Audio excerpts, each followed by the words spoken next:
Welcome to our special program of Chongqing Opportunity. I'm your host, James Alexander. And I'm your host, Vivian Yin. As we all know, the year of 2021 marks the first year of China's new 14th five-year plan for the years 2021 to 2025.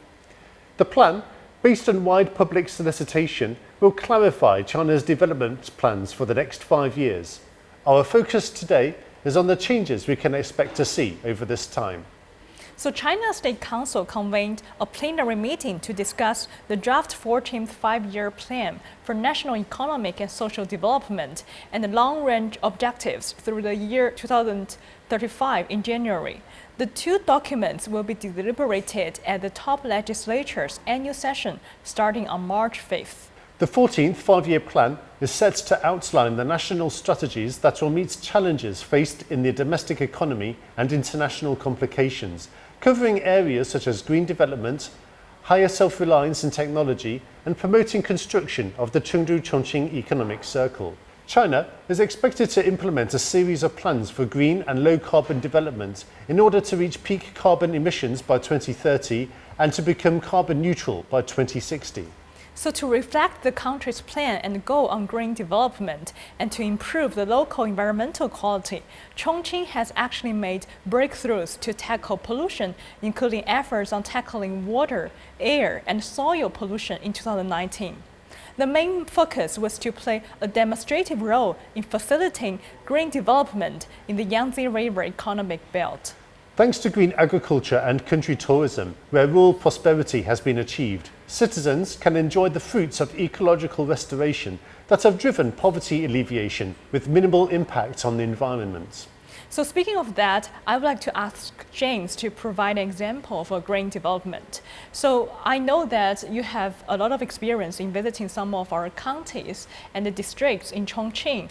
And so I would like to ask you about how was your experience in visiting places such as Fengdu district or like Fengjie County, like how the ecological environment has been improved from your perspective? Okay, so one of the best examples that comes to mind was my trip to Sanjian Township in Fengdu County last year. And when we were there, our guides told us that for many decades the area was very impoverished. It was also very isolated because of the poor infrastructure, but also there was a lot of pollution from industrial plants there. So from about 2017, they began a new policy of ecological restoration. And one of the most important things they did was to demolish the chemical plant called the Xinwan chemical plant there. And they replaced it with an ecological new landscape.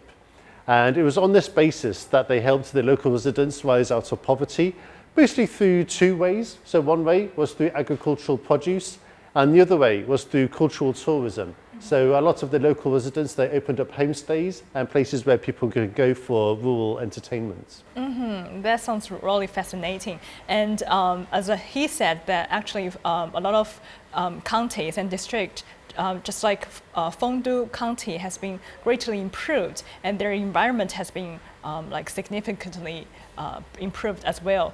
And I remember that one of my friends actually shared her experience about visiting Fengdu County before, and she told me that like the rural economy is really getting well, and she also see a lot of like agricultural products, and which is really important for people there to improve their life and to rely on the agricultural products to become richer in the future. So I truly also believe that under the 14th five-year plan period, our city can get better and better with the improvement in the rural economy. And I'm looking forward to see more in the future. Yeah, absolutely. And also because of the modern infrastructure as well, it's possible to visit there from Chongqing urban area in only 2 hours. And they told me that during their visits as well, up to date, over 25,000 people have visited this community there. So obviously this has played a very important role in poverty alleviation in this area. That's a huge amount of like tourists. So yeah, I think all of those progress we see today are really impressive, and yes. Absolutely. So in terms of the self-reliance in technology, nowadays the negative impacts on trade caused by the worldwide pandemic and international conflicts of interest have emphasized the need for greater self-reliance with innovation and technological independence as the driving strategic concepts. Also, emphasis will be placed on the protection of intellectual property rights.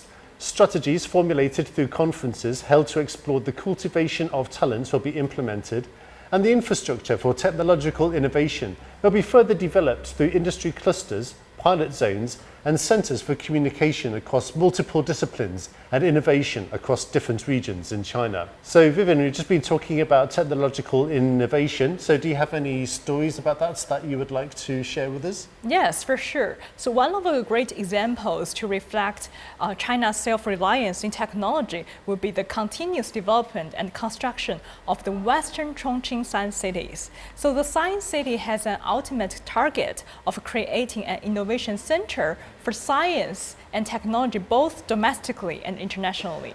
And to make sure the Science City can become a home for scientists and entrepreneurs, the Science City released an announcement to attract talent around the globe. And it plans to attract more than 20,000 talented professionals worldwide in 3 years, and with an annual salary of over $120,000. Wow, so that's a lot of talented professionals coming to Chongqing. Right. But do you know which fields that they work in? So as I'm aware of, some of fields that including AI, blockchain, big data, and also like 5G. So all those are the kind of like hot topics we also pay attention nowadays for technological news. That's actually also the areas where the Science City focuses on for recruiting talents, both domestically and internationally. Another great piece of news I would like to share was about the Bay Park of the Western Chongqing Science City, where invitations have been sent to global designers to draw up a fine blueprint. And both foreign and national design agencies are welcome to sign up and participate in solicitation for design proposals. So it can be seen that the Science City is actually welcoming the global designers to join in the process of the construction of the Science City. The city will combine the wisdom from both domestic designers as well as foreign designers. So that's kind of like a really good outcome we would like to see in the future. Great. So to add on that point, the Science City is also striving to complete the settlement of the Chongqing Institute of Big Data of Peking University and the International Institute of In Vitro Diagnostics of Chongqing Medical University during the 14th five-year plan period, which will further enhance the concentration and competitiveness of scientific research. So actually, the construction of the Western Chongqing Science City is part of an effort to develop the Chengdu-Chongqing Economic Circle under the 14th five-year plan. So I remember that when I was a kid, that back in 2003, the journey used to take over 10 hours on the traditional slow trains from Chengdu and Chongqing. So at that time, the road from Chengdu and Chongqing was not that easy, and it was really time consuming. It was not convenient enough for people to travel from one city to another city. So speaking of that, I would like to ask James' experience about your first experience visiting Chengdu from Chongqing. Like, what kind of transportation did you take, and what was your first impression of Chengdu and Chongqing? Okay, so it just happens that only 2-3 weeks after I first arrived in Chongqing back in 2003, I made a trip to Chengdu because that was the National Day holiday, and we wanted to make a trip to the Heluogou Glacier Park in the mountains. And to do that, we had to spend 1 day to travel to Chengdu, and we stayed overnight, and then we went on the next day. But at that time, the only feasible way to get to Chengdu was really by taking the new motorway.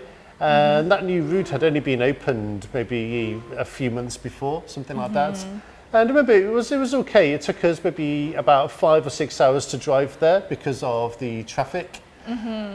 Also, like you mentioned, if we took the train there, it took over 10 hours. Right, yeah. So that's not so convenient. And actually, at that time, you could also take an airplane. Oh. From Chongqing to Chengdu as well. Maybe it would take about an hour, something like that. Okay.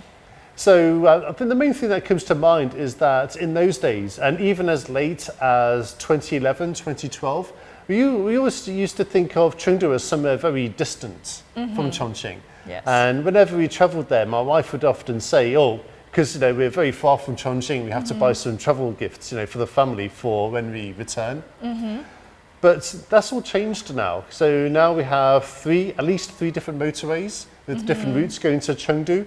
And now with the bullet train, it just takes over 1 hour to get there. And I'm sure, as you know as well, sometimes if you drive to another district of Chongqing, say from Yubei to Nanping, it can easily take over 1 hour. Yes, especially like over the peak time. And also, as James mentioned about like his experience in visiting Chengdu, actually there are a lot of similar things shared by Chengdu and Chongqing. So for example, for food, Chengdu and Chongqing actually have similar type of food. They really like, people there really like eat spicy food, as we know. And there's like hot pot and in Chengdu style and Chongqing style. So it can be seen that the two cities share a lot of like similar culture, and right now they're paying attention to make progress on the construction of the traffic and also transportation, but they're also paying attention on other fields, like what I mentioned about technology called innovation. So all those things are proving that Chengdu and Chongqing are making efforts to be better integrate into one kind of like a common community. I also read about news about the Fuxing trains, which was operating like from December last year. So can you please share more information about the Fuxing trains? Sure. So now the Fuxing trains began operating from around December last year. So now it's possible to reach Chengdu from Xiaopingba station in just 62 minutes.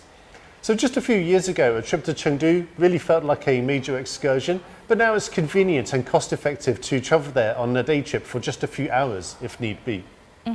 So just like James said, the high-speed railways advanced with the shorter route and the quicker speed.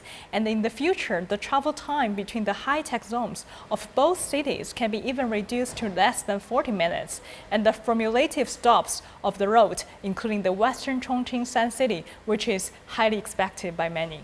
Yeah, and if I could add one thing as well, that there's not only Chengdu and Chongqing in this economic circle, there are many great big cities in the middle, many of which are now much more accessible because of the bullet train. So places like Suining, Rongchang, Neijiang, places like this.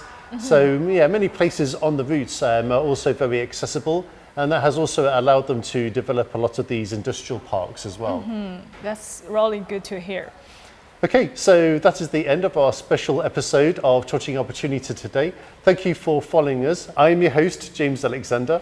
And I'm your host, Vivian Yin. If you are interested in our content today, please consider subscribing to our YouTube channel. You can also follow us on Facebook, Twitter, and Instagram. So that is the end of our special program today. Thank you for joining us, and we'll look forward to seeing you again next time. See you next time.